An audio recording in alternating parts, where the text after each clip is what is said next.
प्रिय विद्यार्थियों, आज हम कक्षा 5 विषय हिंदी पाठ 9 सदाचार का अभ्यास कार्य देखेंगे। इस पाठ को हम पहले पढ़ चुके हैं, तो आइए अभ्यास कार्य देखते हैं। सबसे पहले है शब्दार्थ। शब्दार्थ देखिए, सदाचार। सदाचार यानी अच्छा व्यवहार, संयम, नियंत्रण, सद्गुण, अच्छा गुण। सद्गुण क्या होते हैं? अच्छे गुण। विचरण, घूमना या फिर फिरना। विपत्ति, संकट। अब आगे देखिए उच्चारण के लिए। ये उच्चारण के लिए जो शब्द हैं ये मेरे पीछे पीछे आपको बोलने हैं और कॉपी पे भी लिखने हैं। सद्गुण, सत्पुरुष, अखंड, संपर्क, विपत्तियाँ, परिस्थितियाँ, सर्वत्र, आदर्श, इज्जत, मनुष्य, शक्ति, सामर्थ्यवान। सोचें और बताएं। प्रश्न उत्तर देखते हैं। सदाचार किसे कहते हैं? क्या होता है सदाचार? समाज के नियमों के अनुकूल किया गया कार्य सदाचार कहलाता है। क्या होता है सदाचार? समाज के नियमों के अनुकूल किया गया काम सदाचार कहलाता है। विपत्ति में क्या करना चाहिए? क्या करना चाहिए? विपत्ति में कभी भी घबराना नहीं चाहिए, बल्कि उसका पूरी ताकत से मुकाबला करना चाहिए। विपत्ति में कभी भी घबराना नहीं चाहिए, उसका पूरी ताकत से मुकाबला करना चाहिए। सद्गुण से क्या तात्पर्य है? सद्गुण क्या होते हैं? अच्छे गुण। ये देखिए पीछे आया था। सद्गुण से तात्पर्य अच्छे गुणों से है, यानी कि व्यवहार में अच्छे गुणों का होना ही क्या कहलाता है? सद्गुण कहलाता है। अगर हमारे व्यवहार में अच्छे गुण हैं तो वही क्या कहलाते हैं? सद्गुण कहलाते हैं। आगे है रिक्त स्थानों की पूर्ति करो। मनुष्य एक क्या है? सामाजिक प्राणी। क्या आ जाएगा इसमें? सामाजिक प्राणी।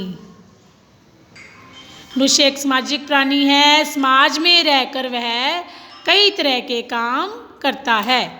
सदाचारी बनने के लिए क्या होना आवश्यक है? ईमानदार। इसमें क्या जाएगा? ईमानदार। सही उत्तर का क्रमाक्षर छांट कर कोष्ठक में लिखें। उत्तम व्यक्ति के गुण है। क्या क्या गुण है? देखिए, गुरुजनों का आदर करना, मधुर बोलना, विनम्र रहना और उपयुक्त सभी। यानी कि ये सारे हैं। तो क्या है? सदाचार उत्तम व्यक्ति के गुण सारे ही हैं, तो क्या जाएगा? उपयुक्त सभी। सत्य बोलना एक प्रकार की तपस्या है। कैसी तपस्या है?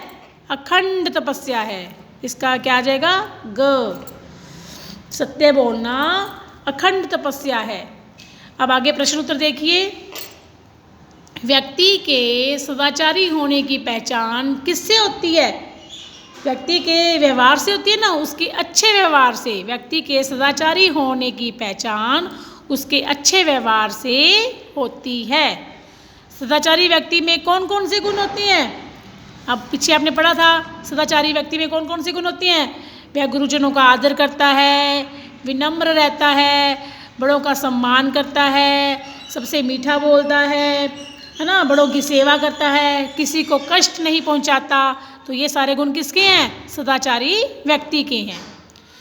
प्रतिकूल परिस्थितियों में भी सदाचारी व्यक्ति विचलित क्यों नहीं होते?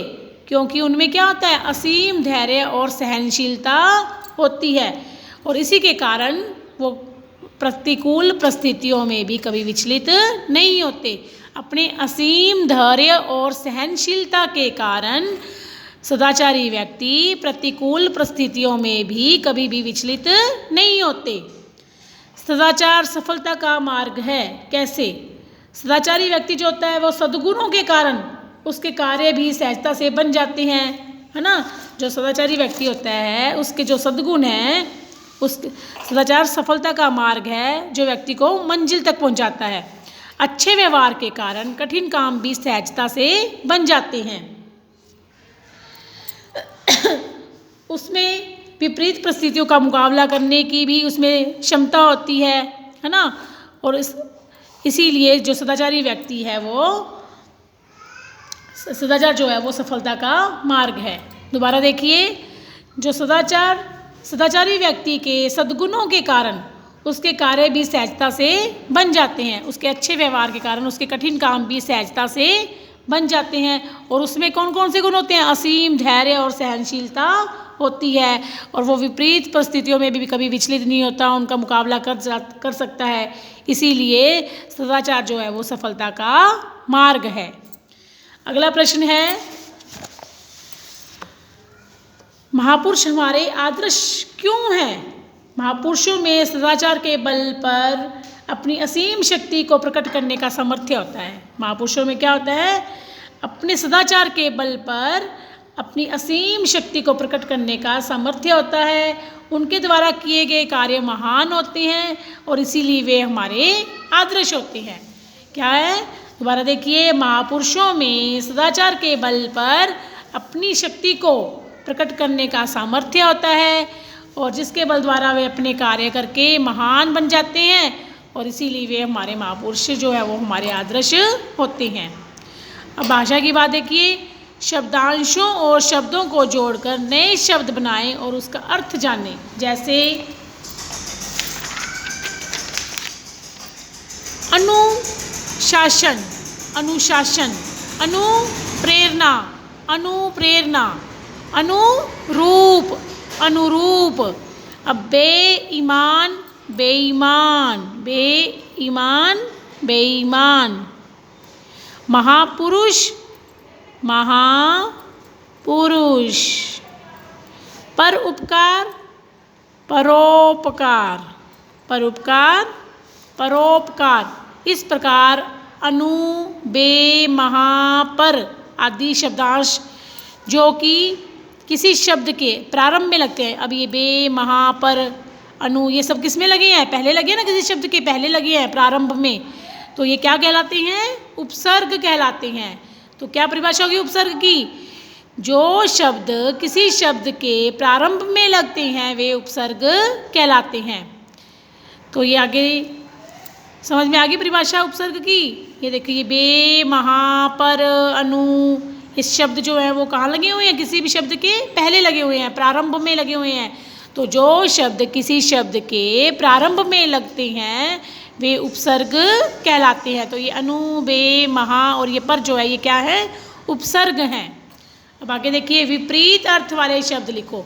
सदाचार यानी विलोम शब्द, विपरीत अर्थ वाले शब्द यानी विलोम शब्द। सदाचार, दुराचार। ईमानदार, बेईमान। सम्मान, अपमान, सम्मान, अपमान। निर्भय, निर्भय यानी जिसे डर ना हो, डरपोक। निर्भय का क्या हो जाएगा? डरपोक।